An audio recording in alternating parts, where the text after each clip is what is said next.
नमस्कार दोस्तों, welcome to stay updated. मेरा नाम है वेदांत। दोस्तों, जब से रशिया और यूक्रेन का वॉर शुरू हो चुका है तब से पूरी दुनिया में एक थ्रेटनिंग सी सिचुएशन बन चुकी है कि कब क्या होगा, व्लादिमीर पुतिन कब क्या करेंगे। उनकी कुछ अग्रेसिव स्टेटमेंट इस बात का इशारा कर रही है कि आगे बहुत कुछ हो सकता है और ये पूरे वर्ल्ड के लिए एक चिंता का विषय बन चुका है। क्योंकि हाल ही में जिस तरीके से रशिया पर सैंक्शंस लगाए गए हैं, रशिया के स्टांस का पूरी दुनिया अपोज कर रही है।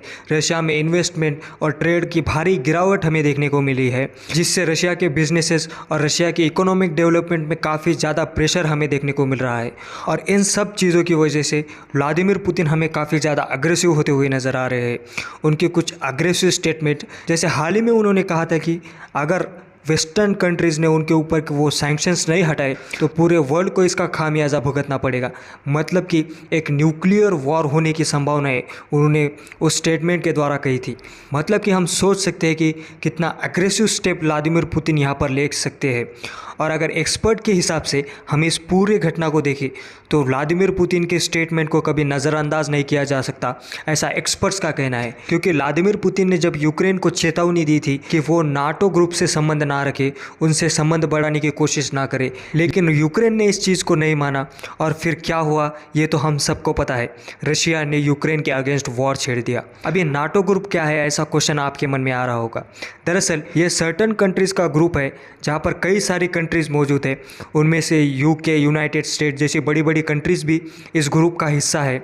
अब यहाँ पर अगर कोई तीसरी कंट्री या फिर कोई थर्ड कंट्री आकर इस ग्रुप के कंट्रीज़ के अगेंस्ट कोई वॉर छेड़ती है या फिर इस ग्रुप के कंट्रीज़ पर हमला करती है, तो ये सारी कंट्रीज़ एकजुट होकर उसके खिलाफ उस वॉर में लड़ेंगी, यानी कि अपना डिफेंस प्रोवाइड करेगी एक दूसरे को। तो ये इस नाटो ग्रुप का मेन मोटिव है, मेन उद्देश्य है। जैसे ही यूक्रेन ने पुतिन के उन स्टेटमेंट को नज़रअंदाज किया, एक तरह से निगलेक्ट किया, उसके बाद रशिया ने यूक्रेन के ऊपर वॉर छेड़ दिया। और इस पूरी घटना से हम इस चीज़ का अंदाज़ा लगा सकते हैं कि व्लादिमीर पुतिन जब कोई अपनी स्टेटमेंट देते हैं तो उस स्टेटमेंट पर वो कितने ज़्यादा अड़े रहते हैं और वो कितने अग्रेसिव स्टेप वहाँ से लेते हैं। इन सब का हम इस चीज़ से अंदाज़ा लगा सकते हैं। लेकिन व्लादिमीर पुतिन भारत को क्यों नहीं आना चाहते? आखिर वो कौन से रीज़न है जिसकी वजह से व्लादिमीर पुतिन विदेशी दौरे पर नहीं जाना चाहते? और स्पेशली भारत में क्यों व्लादिमीर पुतिन नहीं आना चाहते? क्योंकि भारत के तो बरसों से रशिया के साथ बहुत अच्छे रिलेशन है, फिर भी भारत में क्यों व्लादिमीर पुतिन आने से इनकार कर रहे हैं? तो इन सब क्वेश्चन के आंसर हम आपको इस वीडियो में देंगे। लेकिन उससे पहले हमारे चैनल स्टे अपडेटेड को सब्सक्राइब कीजिए। हम ऐसे इन्फॉर्मेटिव वीडियोज़ आपके लिए लाते रहेंगे। दरअसल हाल ही में भारत में G20 समिट का आयोजन किया गया है। 9 और 10 सितंबर को भारत में G20 समिट होगा और उस समिट में कई बड़े बड़े देशों के नेता शामिल हैं, जैसे कि जो बाइडन, ऋषि सुनक, चीन और इजराइल जैसे बड़े बड़े देशों के नेता, और ऐसे कई बड़े बड़े देशों के नेता इस समिट का हिस्सा है। लेकिन इस समिट में रशिया के व्लादिमीर पुतिन ने आने के लिए इनकार कर दिया है। रशिया का यूक्रेन पर जो विशेष सैन्य अभियान चल रहा है वही उनकी मेन भूमिका है, ऐसा रिपोर्ट्स द्वारा कहा गया है।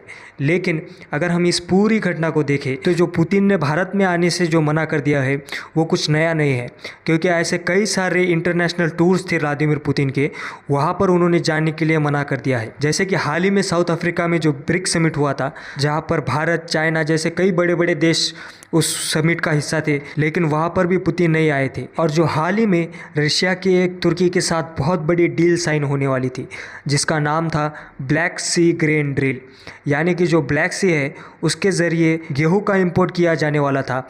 ये एक बहुत बड़ी डील रशिया की तुर्की के साथ होने वाली थी और उस डील के लिए व्लादिमीर पुतिन तुर्की जाने वाले थे, लेकिन उस दौरे पर भी जाने के लिए व्लादिमीर पुतिन ने इनकार कर दिया। अब यहाँ पर एक चीज़ हुई थी। दरअसल इसी साल 17 मार्च को ICC यानी कि इंटरनेशनल क्रिमिनल कोर्ट, यहाँ पर पुतिन के खिलाफ गिरफ्तारी का वारंट जारी किया गया था। ये वारंट था अवैध रूप से यूक्रेन के बच्चों को रूस में लाने जाने के लिए। अब यहाँ पर हम सबके मन में एक क्वेश्चन आ रहा होगा कि क्या इंटरनेशनल क्रिमिनल कोर्ट एक बड़े कंट्री के प्रेसिडेंट को गिरफ्तार कर सकती है, जो कि एक रशिया जैसी बहुत बड़ी कंट्री है? तो इसका जवाब है जी नहीं, क्योंकि रशिया और यूक्रेन दोनों भी आईसीसी का पार्ट नहीं थे, लेकिन यूक्रेन ने 2015 में आईसीसी नॉर्म को साइन किया था। यहाँ पर हम आईसीसी की पूरी पावर को अगर कंसिडर करें तो आईसीसी उतना पावरफुल नहीं है कि एक कंट्री के प्रेसिडेंट को वो गिरफ्तार कर सके, लेकिन वो बाकी कंट्रीज़ को प्रेशराइज कर सकती है कि वो आईसीसी के इस डिसीजन का सपोर्ट करे और पुतिन को अरेस्ट करने में उनकी मदद करे। जैसे कि हाल ही में साउथ अफ्रीका में ब्रिक्स समिट हुआ था, तो आईसीसी साउथ अफ्रीका को प्रेशराइज कर सकती थी टू अरेस्ट पुतिन, लेकिन इतनी बड़ी पावर तो आईसीसी के पास भी नहीं है कि एक कंट्री के प्रेसिडेंट को वो अरेस्ट कर सके। हाँ, एक चीज़ हो सकती है कि रशिया में गवर्नमेंट चेंज हो जाए और वहाँ के नए प्रेसिडेंट चाहे तो पुतिन को इसकी वजह से वो अरेस्ट कर सकते हैं, लेकिन इस सब से जो रशिया की आलोचना करी जा रही है, उनके खिलाफ सवाल उठाए जा रहे हैं, यूक्रेन वॉर के अगेंस्ट रशिया का जो स्टांस है उसके ऊपर कई सारी चर्चाएं हो रही है, इसलिए व्लादिमीर पुतिन ने अपने विदेशी दौरे को बंद किया है, ऐसा एक्सपर्ट्स का मानना है। और इसका एक और रीज़न हो सकता है कि जो वेस्टर्न कंट्रीज़ ने रशिया के ऊपर जो सैंक्शंस लगाए हैं, जो निर्बंध लगाए गए हैं, उस वजह से जो पुतिन ने नाराज़गी जताई है, तो ये एक कारण हो सकता है कि वो विदेशी दौरे पर जाने से और सबसे बातचीत करने से इनकार कर रहे हैं, ऐसा कहा गया है। अब ये सब कब तक चलता रहेगा और रशिया के आने वाले स्टेप्स अब क्या होंगे, इस पर सबकी निगाह है। होप सो कि ये वॉर जल्दी से जल्दी ख़त्म हो और पूरे वर्ल्ड में एक बार फिर से इंटरनेशनल पीस बना रहे। So that's all about this video. और आपको ये वीडियो कैसी लगी हमें कमेंट करके ज़रूर बताइए, और ऐसे ही इन्फॉर्मेटिव वीडियोस के लिए हमारे चैनल को सब्सक्राइब कीजिए।